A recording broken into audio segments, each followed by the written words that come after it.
Hi, today we're going to talk about standing position. I'll get a lot of people who are used to standing a certain way and they're not really sure how they can stand to promote relaxation.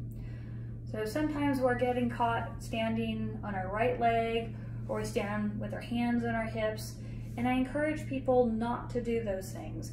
One, if you're always standing on your right side and you're sitting on your hip, you develop some patterns and you'll get yourself off kilter and you get used to being in these patterns.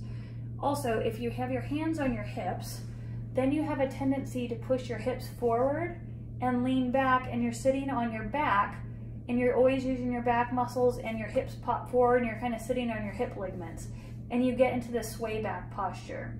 So what we want to do instead, if you have this really upright posture, your weight shifts over onto your toes or your forefoot, and we want to think about getting our weight back over our heels, get our chest in position, get our ribs down, and we want some curvature in our low back, but we don't want it super arched.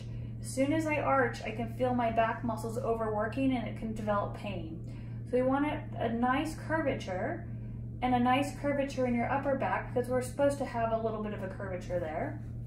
And so if we're standing with our weight on our heels and our chest in, our sternum in where it should be so our ribs can draw down, get a nice little pooch, and you have your shoulders above your hip bones and above your ankle bones.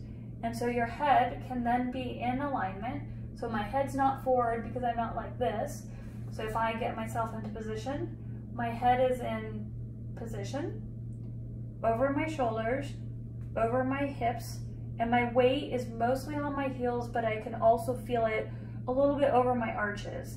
And so for some of you who are used to this posture and your weight on the front of your feet, it's gonna feel a little bit awkward to get your weight back, and you're gonna feel as though you're gonna fall backwards.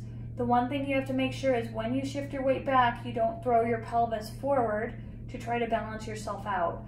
We gotta get the pelvis backwards, and so you're gonna learn how to use your leg muscles to help you be upright.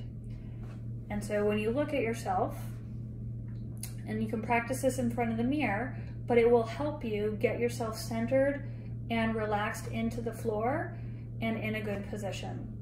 I hope this helps. Thanks. Bye.